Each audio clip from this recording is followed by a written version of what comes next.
Jail میں بھی رہ کے آئے ہیں وہ ابھی بھی ہم اس کو آئینی اور قانونی طور پر سیاسی طور پر لڑیں گے. بالکل ٹھیک سر. کشمیر کے انتخابات 2 ماہ آگے کرنے کی کوشش کی جا رہی ہے, اس کے پیچھے کیا راز ہے؟ گورنمنٹ خوفزدہ؟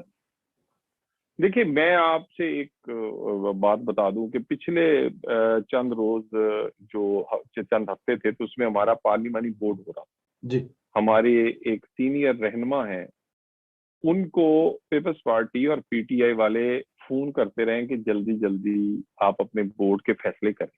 تو انہوں نے پوچھا کہ بھی آپ کا ہمارے اس بورڈ سے کیا تعلق ہے, آپ اپنے فیصلے کریں. انہوں نے کہا جی کہ ہم انتظار کر رہے ہیں کہ نون فیصلے کرے تو لوگوں کی پہلی آپشن ہے, اس کے بعد پھر لوگ ہمارے پاس آئیں گے. تو یہ میں اب اگر کوئی پیپلز پارٹی والا یا پی ٹی آئی والا اس بات کو ڈینائی کرے گا تو میں آپ کو یہ کوئی سنی سنائی بات نہیں کر رہا.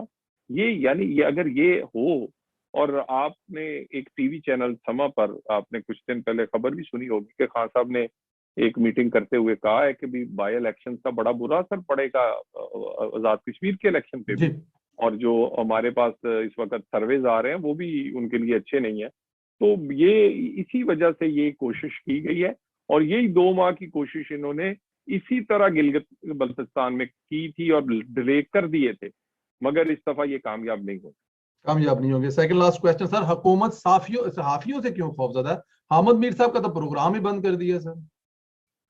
دیکھیں صرف حامد میر سے نہیں, اسد طور سے نہیں, نورانی سے نہیں, ابصار عالم سے نہیں, یہ مطیع اللہ جان سے نہیں, یہ ہر اٹھتی ہوئی آواز سے. آپ بھی اگر پاکستان میں کسی وقت ہوں گے اور جس طرح کے آپ پروگرام کرتے ہیں تو